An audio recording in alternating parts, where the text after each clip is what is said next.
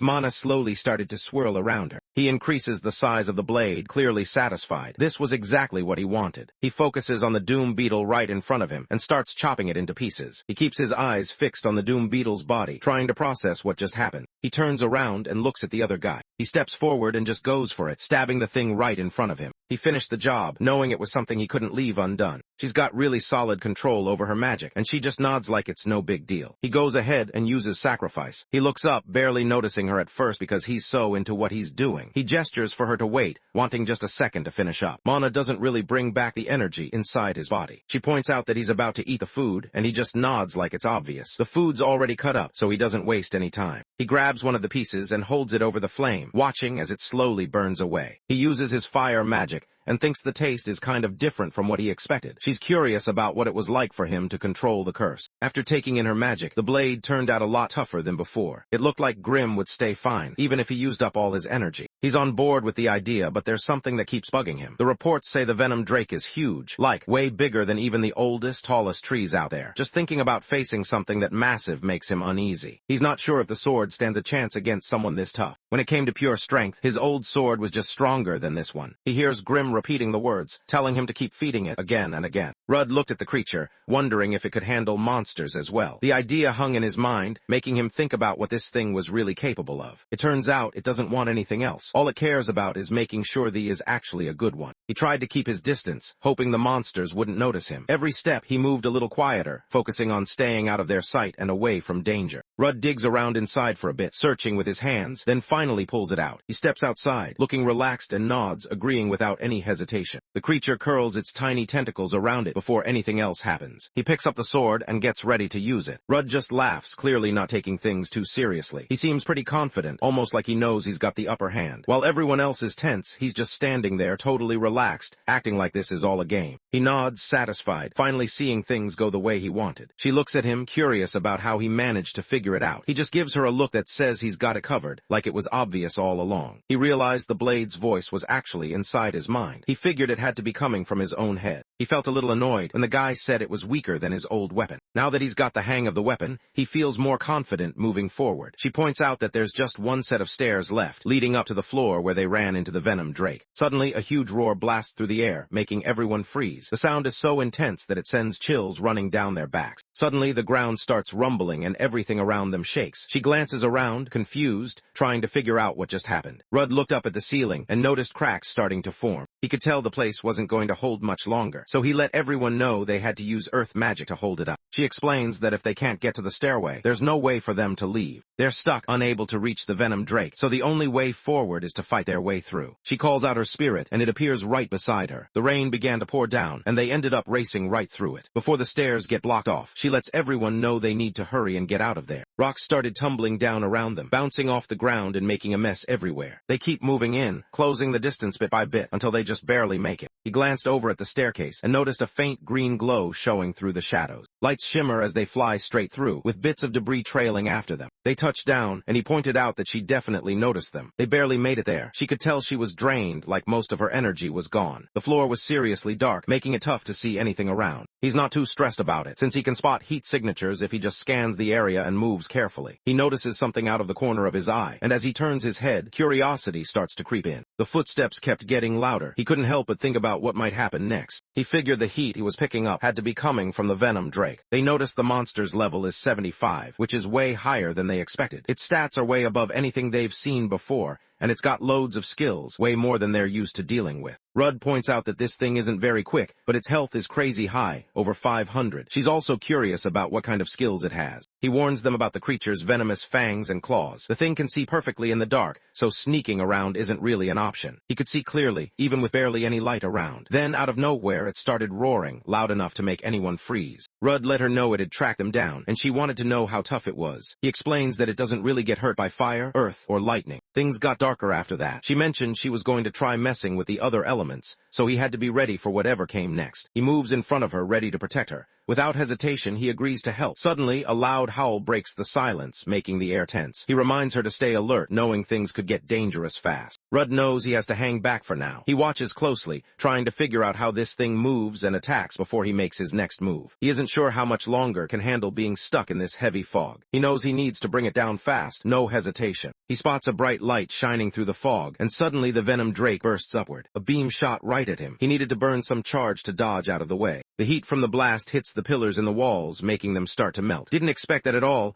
and she just stands there, caught off guard. They can't help but think about how insanely hot that attack must be to actually melt someone. Rudd kept moving fast, staying just out of reach as the creature's mouth slowly turned his way. He watched it, trying to guess what it would do next, his focus locked in. Every muscle in his body was tense, ready to react if it lunged. The pressure was on, but he stayed sharp, knowing one wrong move could end things quick. She calls out, hoping will come through for her. Sylph used a bit of wind magic to boost Rudd's steps. His feet hit the ground and he shot off, picking up speed way quicker than the venom Drake could even react. Rudd swoops past, slashing at its arm. The cut is clear and anyone watching can see what just happened. His hands trembled because the thing's skin was way tougher than he expected. Even with this skill he had, it wasn't making things any easier. He looks at the dragon's scale and just knows his sword doesn't stand a chance against it. Even his magic isn't strong enough to do anything about it. He looks at and lets her know it's time to give it everything she's got. She goes after it and sends a few hits its way. Her attacks land on its arm, making it flinch. She just stood there, not really believing what she was seeing. Everything she thought she knew seemed to fall apart right in front of her,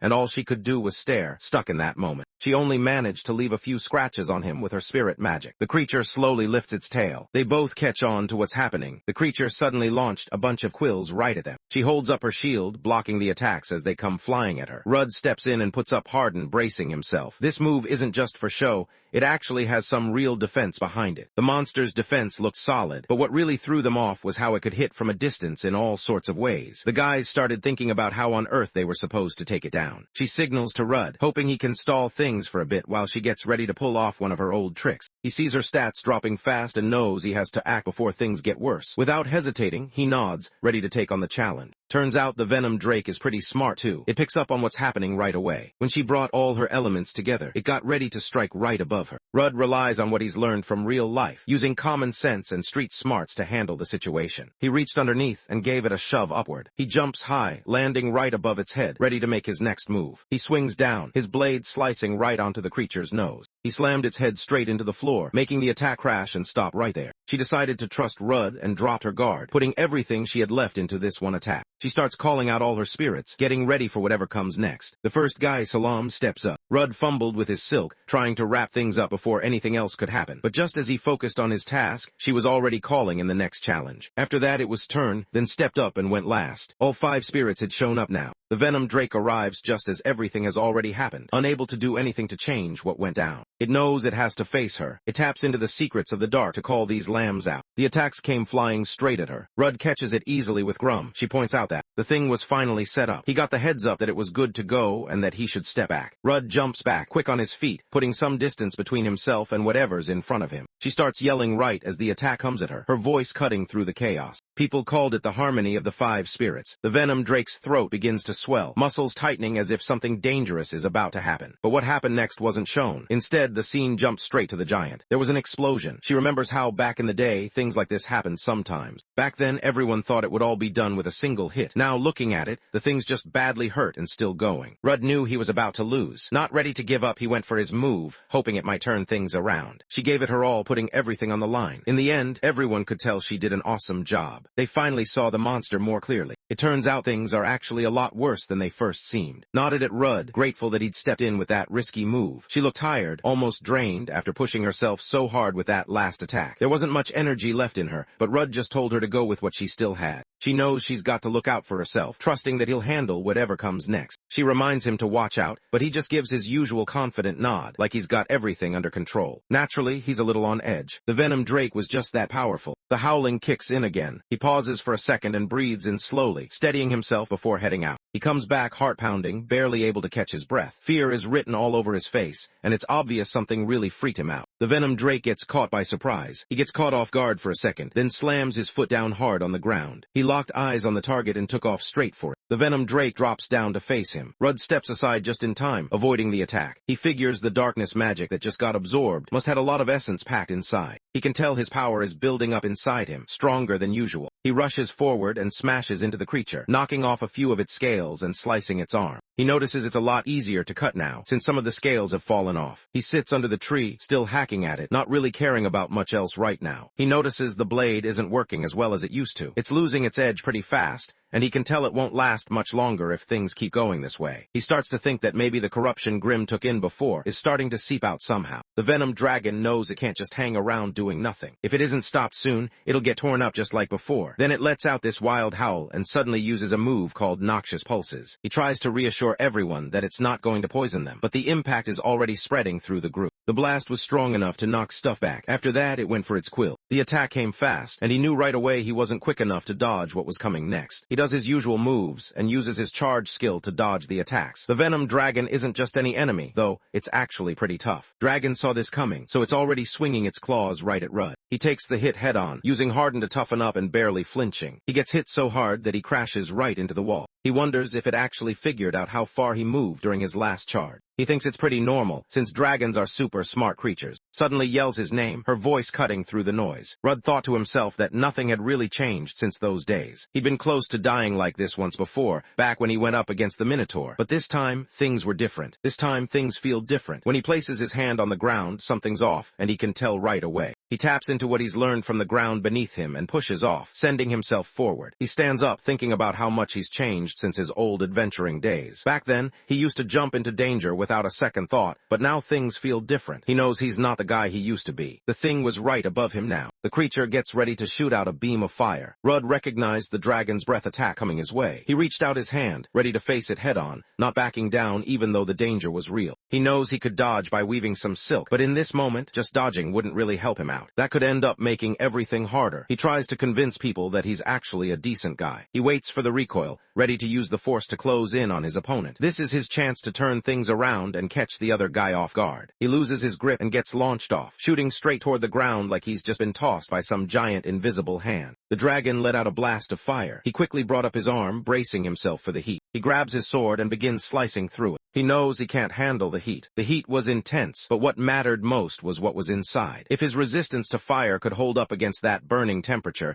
he'd have a real shot at getting through. He's planning to boost Grim using his own energy, and once that's done, Grim will let it out. He sent everything he'd taken from the dragon straight back at it. He lets out a yell and charges right at the attack, not even slowing down. He looks determined, ready to slice right through whatever's coming at him. He tries to take in the essence, but the heat starts to overwhelm him. Sweat runs down his face, and his focus slips as the intensity keeps building. It's almost too much, and he starts to wonder if he can really handle it. He suddenly finds himself trapped inside a bubble of water. He wasn't expecting it at all, and for a moment he just freezes, unsure of what to do next. His voice cuts through the noise, sharp and urgent. She points toward the exit, making it clear he needs to leave right now. He doesn't waste time, his heart pounding as he turns and runs, knowing she's got his back for the moment. He takes a moment to appreciate what she did for him, feeling genuinely grateful as he thinks about it again. He keeps moving forward and sends the ball flying. Let loose a massive arc of energy, cutting right through the venom dragon. The blade came down hard, splitting it clean in half. He was really glad to have someone on the team he could count on. He hits the floor too, landing hard. She rushes over to help, letting him know she's got his back. He trusts her, letting her patch him up while he tries to stay tough. He lets her know it's okay to take it easy, reminding her she doesn't have to go all out. He turned on Vampiric Leech against the Venom Dragon, thinking about why he went with that skill. He picked this up from the hidden labyrinth he explored earlier. With this, he figured he could get some of his health back. He just wants a break to catch his breath. The guy reaches out, hoping she'll take his hand. She reaches out and pushes it ahead of her. Both of them were flat on the ground, barely moving, when he decided to use sacrifice. He explained that they really did beat it, and she confirmed it, both of them still kind of amazed that it actually happened. This was the first time things actually started to move forward. He thinks about that and starts looking ahead, kind of excited for what's next. He remembers seeing that S-rank adventurer back when he was a kid. It turns out the guy from before was actually stronger than he is now. That means things are only just getting started for him. The work had started, and now he was getting ready to cut up some of the meat. They head out, ready to explore further into the dungeon. They reach out and turn the handle, pushing the door open. He noticed a blue light and spotted someone's face. He spots the orb and figures it's probably the core of the labyrinth. She thinks about how most adventurers don't get to say they've had this much fun. Anyone watching this would probably just freeze for a second. The moment someone steps onto that strange, glowing floor, things are going to get real. They'd suddenly find themselves back at the entrance. Labyrinths are packed with rare stuff you just don't see above ground, so usually, they pull in all kinds of people looking to score big. The adventurers finish up in the dungeon, taking care of the monsters and grabbing what they need. But they don't touch the core, just leaving it there. With the labyrinth still around, things aren't really settled. The Venom Drake showed up again. Rudd remembers how tough this labyrinth was for him. It really pushed him to his limits, and just thinking about it brings back memories of all the challenges he had to face inside. Honestly, it wasn't easy, but because of it, his way into the world turned out all right. The thing that led up to the stars had finally opened. He lifts his blade, getting ready for whatever comes next. He said it was an honor and called the core his friend, then broke it. Back at the Adventurers Guild, everyone's restless. They keep glancing at the big doors and fidgeting, barely able to sit still. Even the usual loud talk is gone. It's like the whole place is holding its breath, hoping for some good news. Wonders if there's any update from the two guys who went out. There's still nothing from the receptionist, no updates, nothing announced. There wasn't much anyone could do right now. All that was left was to hang around and see what happened next. The truth was, he already knew Rudd wasn't playing fair. He picked up all kinds of bad nicknames, thanks to the rough world of adventurers where the strongest guys always called the shots. Even when he tried to help someone out, things never seemed to go his way. No matter what he did, the others would trash talk him behind his back. Life wasn't easy for someone who couldn't stand up for himself. After everything that happened, he just lets go of his dream. Sometimes, even though it seems harsh, having his dreams slip away might actually help him out in ways he can't see yet. The door swings open fast, and the guy steps in, letting everyone know they finally got a report. Everyone started talking at once. The guy explains that they came back through the teleportation circle. They managed to take down the Venom Drake. He smashed the dungeon's core. Everyone around him stood there, not sure what to do next. Everyone in the room starts rooting for them, while finally relaxes and lets out a deep breath. He couldn't really wrap his head around the fact that they were the ones commenting on it. It just didn't add up in his mind. Everyone in the city starts to notice him taking the lead, and he makes it clear that everyone should stick with him from now on. The group needed to head out and greet them with the kind of welcome you give someone who just pulled off something big. Not far from Verona, there was a city named. A guy sits there, scrolling through the news on his phone. He looks confused, trying to figure out why anyone would want to destroy something like that. There was another labyrinth. Like the guys running the place wanted everyone to see just how many dungeons they could throw at them. He's clearly annoyed, since this ruins their shot at taking over. But there's another guy in the room who actually thinks this turn of events works in their favor. Knew the thing really belonged to, but instead of giving it back, he chose to destroy it himself. Since they presented it that way, they could ask the greedy guy for money, basically saying he owed them for what they might have earned. The guy pauses to think it over. He realizes this way, they can make money without having to send their own adventurers into the dangerous labyrinth. The guild definitely wouldn't just sit back and let that happen. He just kept repeating that this was what he was hoping for. He figured this was his chance to finally prove himself to that old guy and his crew. He wanted to finally put everyone in the spot they were meant to be. Out in the woods, away from the city, everything felt quiet and a little mysterious. Spots a bird nearby and suddenly goes after it, making the bird flutter away in a panic. He doesn't hesitate, charging right after the bird with quick steps, his eyes locked onto it as it tries to escape. Meanwhile, Rudd and are in the kitchen, getting dinner ready together. Rudd grabbed some food. He connected the Venom Drake, and she mentioned that it actually smelled pretty good. He's just happy he finally gets to eat it. He'd been carrying it around in his bag, waiting for the right moment. He hesitates for a second, then goes for it and takes his first bite. He thinks it's pretty awesome, and figures they really need to try it. He'd never tasted anything like dragon meat before. It was way better than he expected. So good, he almost couldn't believe it was real. He keeps talking about it, barely stopping to catch his breath, while she just sits there, looking like she'd rather be anywhere else. He starts drooling a little and looks satisfied, like he's had all he needs. She's got a plate of really good steak waiting for her tonight. He's already got steak on his plate, but she points out that it's not actually meant for him. He thought it wasn't right that only he got to eat, so he tried to finish his food quickly. After all, they still needed to head out and find a steakhouse together. 4 days passed after they took down the labyrinth core. The group made their way back, feeling tired but kind of relieved that the tough part was over. Let the guild know he was sorry for calling them in all the time. He explained his reason for it, hoping they'd understand where he was coming from. Finally, it was time for them to finish up the report for the slaying quest. He's ready to hand over the reward, 15 million. Rudd didn't see that coming at all, but just stayed calm like she already expected it. Rudd looks at the number and can't help but wonder if it's actually that high. He checks the estimate again, not really believing it at first. The required level to enter the labyrinth is 70, and that's the amount needed. But there's one problem, they just can't do it. They managed to beat it together, just the two of them. It didn't seem right for him to stay at that rank after what they pulled off. Now he gets a chance to update it. As they head out, Rudd thinks about how he wants to do things right. He's got this look in his eye, like he's ready to step up and be someone people can count on. It's not loud or anything, just a quiet promise to himself as they walk away. He had just made it to D rank a few days earlier. He checks his stats and sees he's hit level 52. She mentions that he managed to beat monsters that were supposed to be way tougher than him. Leveling up usually starts to drag after you hit level 40, but this was still a pretty quick jump. He can't stop laughing as he walks away. She glanced his way, noticing how confident he seemed. It was pretty clear to both of them that he had managed to get ahead of her this time. She looks at him, trying to figure out if he's joking or not, then just pulls out her card like she's ready to handle things herself. He notices that her level is just 45. She points out that his level is 45 too. He stands there, kind of sulking and making it obvious that he's got something over her. To him,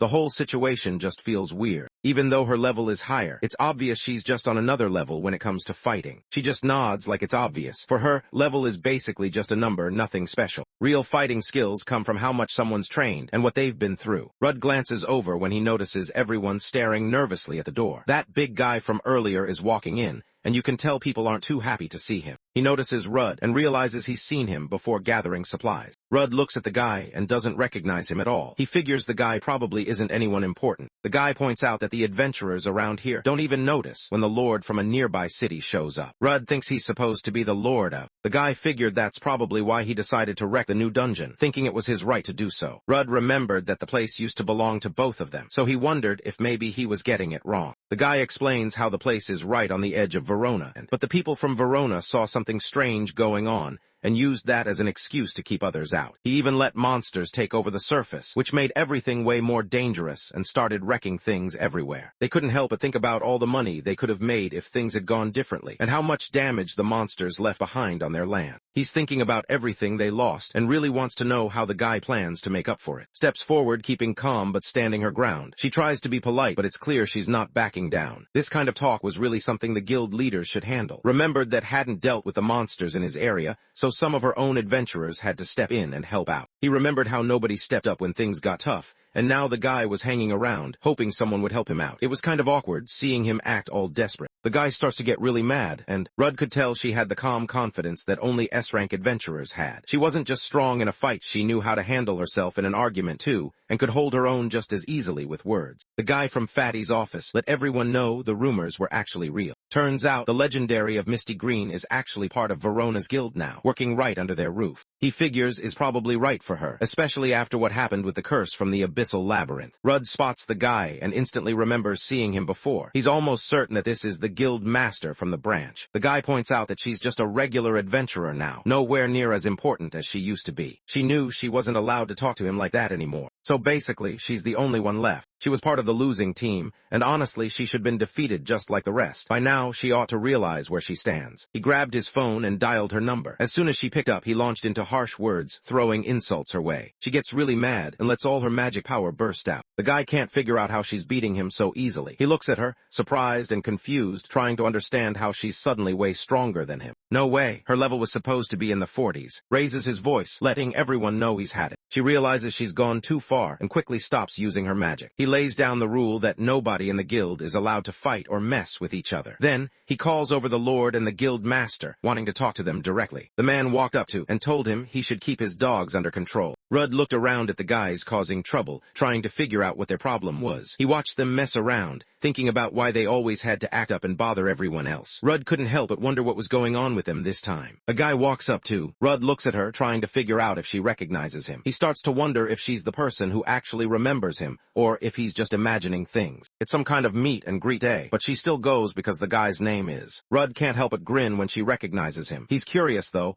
and wonders how she actually knows who he is. She remembers going on adventures with him back when she was part of her old group. Ever since that moment, the path has always amazed him. It's become something he looks up to, pushing him to dream bigger and keep going, even when things get tough. He couldn't stop thinking about how she handled magic. She made it look easy, switching between different elements and taking down monsters like it was nothing. That image stuck with him like something you'd never forget. As an elf, she became the person he looked up to the most. He also knew what went down with her group in the labyrinth. He gets it now. She's been through a lot and it couldn't have been easy on her. That's why he rushed over to Verona, hoping she might want to join his crew. Kept grinning at Rudd, even though he looked pretty annoyed with her. She didn't seem bothered at all, just kept her smile going while he shot her that irritated look. She lets him know she's already part of another group and wants him to meet the person she's with. Rudd steps up and reaches out, ready for a handshake. The guy reaches out his hand, but the other dude just knocks it aside. Rudd walks over to ask, but the guy brushes him off. Instead, he just mentions how he already heard about what happened to her group down in the labyrinth. People said she got cursed by a floor boss, and honestly, seeing someone as strong as her, an S-rank caster, end up alone just hit him in the gut. Most people wouldn't pick a guy like him to team up with. He's just a basic forager, nothing special. But if she decides to work with him, her skills and experience could really make things better for both of them. She pulls her hands back. He didn't like the way the guy was talking about his friend, so he let him know it wasn't cool. She chose to team up with Rudd because that's what she wanted. So when someone talks bad about him, it kind of feels like they're disrespecting her choice, too. She nodded at him, grateful that he cared enough to ask, but deep down she thought the curse should already be gone by now. He couldn't believe she actually picked it up. He just stood there, staring, trying to figure out how she even managed it. She looked back at him, almost like it was no big deal, and just shrugged. Apparently she'd gotten pretty strong lately. He felt pretty lucky, just trying to make sense of everything. Meanwhile, she seemed like she wanted to keep things simple and not let it get messy. Rudd heads for the door, not really wanting to stick around. Before he leaves, he switches things up and brings up his rank, wanting to know if it's going to get updated. He can't figure out why she just walked away like that. He thought he was just trying to be nice to her. He was sure it all came down to that guy. In his mind, the only way she'd be acting like this was if the guy had messed with her head somehow. There was just no way someone ranked D could ever take down a venom dragon. But if this girl wasn't stuck with the curse, then maybe things weren't as impossible as they seemed. The more he thought about it, the more it seemed obvious. She had probably put in all the effort, while that jerk just swooped in and grabbed all the praise for himself. He starts to give off a dangerous vibe, like everyone around can sense he's not messing around anymore. Rudd notices the guy behind him throwing some serious side-eye his way. He figures it's probably because elves are known for being pretty proud. These guys have been around for hundreds of years,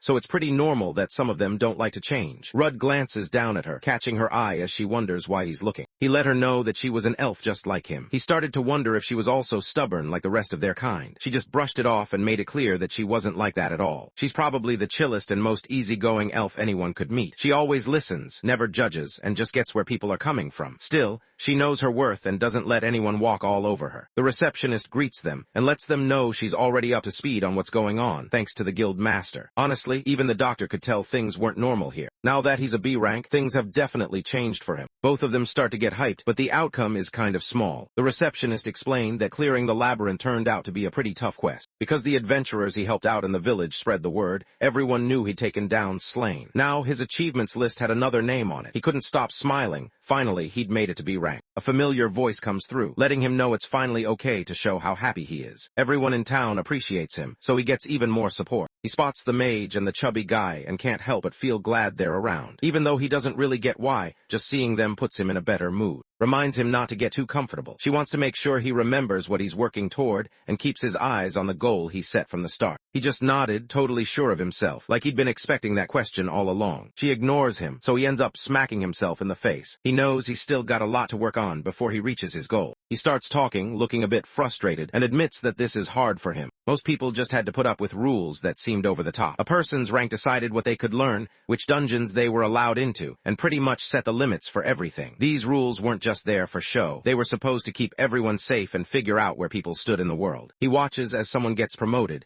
even though that guy just wrote about what other people did. He can't help but wonder if it's really fair for someone to move up the ranks just by writing about others' achievements. Most guys thought the guild didn't have much going for it. People saw the members as clueless and not exactly the sharpest around. Everyone starts giving him dirty looks, clearly annoyed by what he said. Rudd looks confused, not sure what they're all upset about. The receptionist explains that, no matter what he thinks, each guild branch can decide on their own if they want to give out ranks B and lower. Shoots a look that says he's not messing around. He makes it clear the other guy should probably take back his words, unless he actually wants to deal with what's coming next. Everyone's just waiting to call him out, but he just laughs it off. They let him know that so far, the only person they've checked out is the guy who looked at him before. Reaches out and grabs hold of something solid. He wants to step in, but signals for him to stay back. Just like always, he gets tossed aside. He hits the floor. Everett drives his blade down, landing it in the ground just inches from the guy's head. He acted like the guy was too dirty to even lay a hand on him, turning away and making it clear he wanted nothing to do with him. Lets everyone know she's done with all the fighting. He can tell she means it this time. She's serious, and there's no way she's going to back down. He thinks back and remembers that she's always been kind. She reaches out to him, even though he's just a regular guy. She tries to show him he doesn't see things the right way. He gets it right away. Elves can be stubborn and proud, never wanting to change their mind about anything. That's just how they are. But he's different. Staying humble is his thing, and he figures that's what makes him the better choice for this situation. Rudd couldn't help but crack up when he heard that. The stuff being said sounded almost exactly like the things always went on about. It was kind of funny, like he was listening to the same speech all over again, just from a different person. Rudd just shook his head, still grinning, thinking how people from the same group always end up saying the same kind of stuff. Everett points out that, in the end, any adventurer who can't handle their own responsibilities just ends up making things riskier for everyone else. He decided it was time to test him, wanting to find out if he really earned his spot. The receptionist told him to hang tight since it wasn't really his decision to make. Was cool with waiting. He thought that if anyone was questioning Rudd's strength, they should just step up and challenge him on their own. They walked over to the training grounds together. On the way, she tried to explain that bringing her along wasn't really part of the plan. She was the reason he ended up in this mess. If it wasn't for her, none of this would happen. Rudd figured that if someone had to take the blame, it should be him. He thought he just wasn't good enough. He knows he has to give it everything he's got if he wants to win. So he heads off on his own, ready to face his opponent. At the end of the day, an adventurer's value comes down to what they can actually do on their own. Keeps a close eye on things, ready to jump in right away if it looks like anyone's about to get seriously hurt. The two of them get ready to face off. Stands there looking sure of herself. She looks like she's ready to step back in, like she knows exactly what she's doing. Everett goes for it, making the first move as he charges ahead. Rudd stepped in and blocked the attack, standing firm while threw a fit about it. He tried to remind himself that he wasn't totally useless, even if it felt that way sometimes. He figured this was only the beginning. He launches a bunch of fast attacks one after another, but Rudd keeps blocking every single one. He notices right away that the guy's sword skills are better than his own. Turns out, said the guy's really good at attacking and boosting magic skills. He's known as he gets ready, casting haste to boost his speed and power. The figure disappears right in front of Rudd. He stands there, trying to figure out if the guy is okay or what just happened. Rudd didn't realize where the other guy had gone until he suddenly felt a sharp hit along his side. He tried to react, but just wasn't quick enough to dodge or block the attack. Glared at the locket, clearly not happy about it. Rudd really wanted to step up and use his skills to fight back, but the other guy was just too fast for him to handle. No matter how hard he tried, he couldn't keep up with the way his opponent moved. Everett mentions that he's a B rank, and usually you have to win against something like this to reach that level. He could tell things were getting serious, and started to realize he wasn't ready for what he was facing. The situation was way over his head now. He doesn't really fit in with the group or the position he's been given. Rudd stands there knowing he's got it right. It's obvious from the way he holds himself, confident, almost like he's used to being the one who's right in these situations. He always thought he wasn't really on her level, but still, she chose him. He's determined to prove himself, ready to put in the work and show everyone he can be the kind of guy who really deserves that shot. Stands there with a grin, clearly happy with herself, while scowls, his mood totally ruined. Rudd gets ready to use his own magic, focusing as he gathers his energy. The ground seemed to come alive under Everett's feet, shaping itself into a massive fist that shot forward. He thinks using magic to beat him is just not going to work. He blasts a fireball, and the two start closing in on each other. The two things slammed into each other, and suddenly there was a massive explosion. Fatty and stare for a second, not sure what to say. This is way more than they expected. Everett thinks it's just too bad. This is what it all comes down to. Now there's this new kind of magic showing up, and suddenly he's not the best anymore. He throws it down right away, not hesitating for a second. Grim kept his eyes on Rudd, quietly watching what he was up to, and the others walked off, leaving standing there, not sure what to say. Rudd just shook his head, clearly thinking he was that great of a guy. He expected to counter the guy's magic by using his own, thinking that would be enough. Everyone always talked about how elves never back down and carried themselves with this stubborn confidence. Their pride was just something everyone knew about, almost like it was part of their reputation, even to people who'd never actually met one. He takes off, sprinting forward with all the energy he's got. Now Everett had to play defense. Right away, he could tell he was faster and stronger than before. Looks at the weapon in his hands, curiosity running through his mind. He wonders if there's something special about it, maybe some kind of magic or hidden power. He turns it over, thinking about what makes this one different from any normal blade. Rudd shakes his head and lets everyone know the sword is nothing normal. It's actually cursed. He swings again, putting so much force behind it that Everett has to back off. He thinks anyone willing to use a cursed weapon has to be crazy. That's exactly why he wants to make sure this guy stays far away from certain people. He starts charging up his body, letting sparks of lightning run across his arms and legs. He knows there's just no way he can do it. He just couldn't match that speed now. No matter how much he tried, he was always a step behind. He takes off, sprinting faster than anyone else on the field, barely giving the others time to react. He drives his palm right into Rudd's chest. Lightning shoots out from his back. The adventurers he rescued from can't really believe what just happened. They stand there, looking at him, trying to process everything. It's almost like their brains are still catching up to the fact that they're actually safe now. Everett couldn't believe how simple that was. He barely did anything, and it was already over. There wasn't even a real shot for him to prove himself. He turned around and gave a look, making it clear she should go ahead and announce who won. Reaches out and grabs his own collar, his grip tight as if he's getting ready for something big. Too bad for him, the lightning didn't do anything. Everett can't believe what he's seeing. He knows he should be paralyzed, but somehow he's not. The whole thing just doesn't make sense to him. Rudd slams his forehead right into the guy. He felt a rush from the attack. He loses his balance and hits the floor. He pushes his blade up close, aiming it right at the guy's throat. He apologized, but honestly, he'd already picked up a bunch of resistances. All of them came from the Venom Drake. Mage and Fatty could barely sit still. Their eyes lit up and they leaned forward, both of them grinning as something cool was about to happen. It was the kind of buzz you get when you're about to see something awesome, and they couldn't hide it. Smiles, looking pretty relaxed. With that, everyone knew it was over. Nothing else needed to be said. This was the end, and it was time to head out. Back at the meeting, sat across from, with his lord out of town, stuck dealing with stuff in the capital, had to step up and handle things himself. He gets where is coming from, but since Verona's the one calling the shots now, he's ready to work with and help fix the mess. He thinks it's obvious he should get what he's asking for, since he's not just looking for something basic to help him recover. They wanted to be paid back for everything they lost, either with stuff or even control over the labyrinth. But honestly, their own greed and choices were the reason they ended up in this mess. One of the assistants suddenly rushed in, kind of out of breath and clearly sorry for interrupting. The guy known for being a bit on the heavier side turned to see what was going on, caught off guard by how fast things were changing. Verona had a habit of being blunt, never sugarcoating anything. But this time she looked serious. Something big was going on. Word had gotten out that the new labyrinth, yeah, the one everyone was talking about, was supposed to be completely wiped out. But now something weird had come up. An anomaly had appeared and nobody expected it. Two gargoyle-looking monsters showed up. She noticed them right away, sizing them up as they lurked in the shadows. Corruption was spreading fast through the area, covering everything like a thick fog. Judging by how strong it felt, it was about B-rank level. Not the worst, but definitely not something you could just ignore. Looks over, trying to figure out if what he just heard could actually be real. His mind races as he tries to piece everything together, wondering how something like this even happened. He can't help but replay the situation in his head, searching for any explanation that makes sense. There are two gargoyles standing at the entrance, making sure nobody from outside can get in. He figured now wasn't the moment for cities to argue over small stuff. The branch leader glared at, clearly ticked off about what just happened. Didn't back down. He just shot him a look, not caring about the guy's authority, basically telling him to be quiet. Tension hung in the air as everyone waited to see who'd make the next move. Lets everyone know there's no time to waste. They need to get a squad of slayers together and dive right back into the labyrinth. Something new is going on down there, and it's up to them to deal with it. The guild sent out a call to all the top adventurers,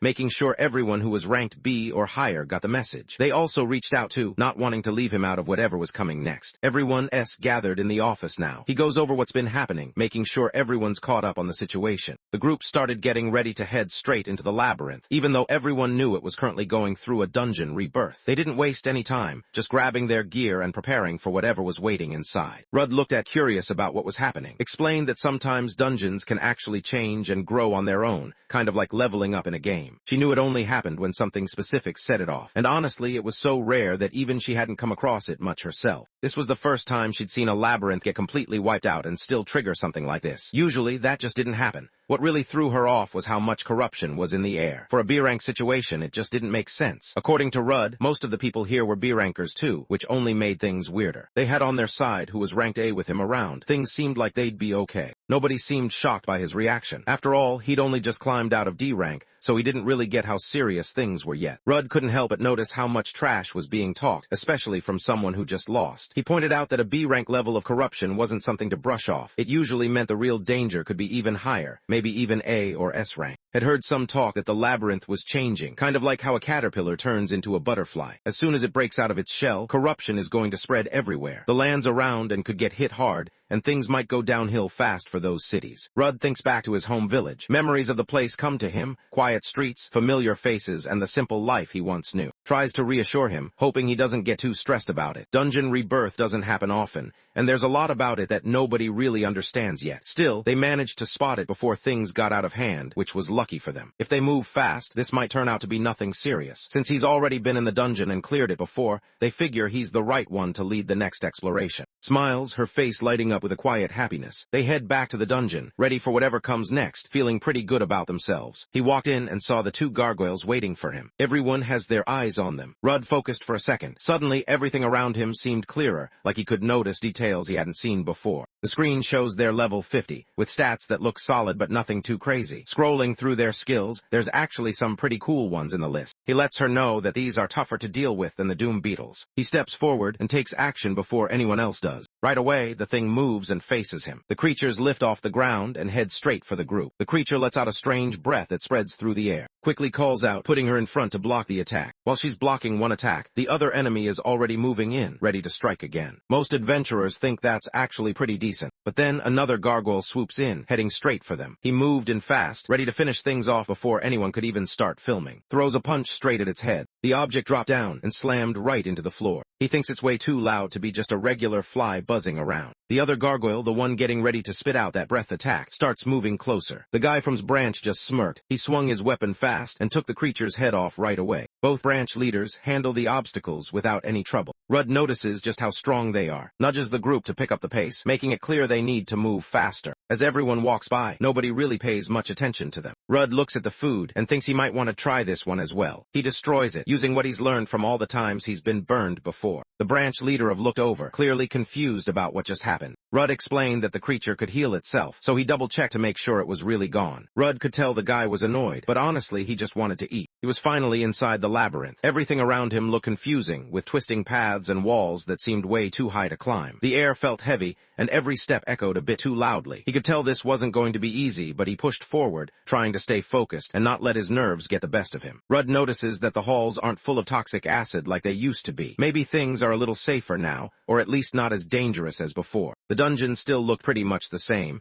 even though something about it felt off now. Could tell things weren't like before, and she reminded him to stay sharp. As they got closer, nobody could really predict what might go down inside. Even though the building looked exactly the same on the outside, the atmosphere inside was totally different. A new monster stood in front of them, looking even stronger than the last one. Its presence alone was enough to make everyone tense up, wondering just how tough this one would be. Decides to take care of the big guy himself, leaving the smaller ones for the others. Compared to everyone else, he was just one of the smaller guys. He was the one who came from the other brother's side. The branch leader steps up and shows off his special move, Warrior. Honor kicked in, and suddenly everyone felt stronger, like they'd just leveled up. The adventurers noticed the change right away, moving faster, gripping their weapons a little, ready for whatever came next. Things were looking up, and with this, they could handle those guys easily. The horde comes at them, and everyone steps up, fighting off the monsters using their new boost. Pointed at Rudd and let him know it was time for them to join in. Rudd noticed the group looking their way, waiting for them to step up. He glanced at, realizing she was serious, and got ready to join her. He notices he's just standing there, not moving at all. He realizes this is something that never even crossed his mind before. He didn't notice anything change, since his status immunity blocked the buff completely.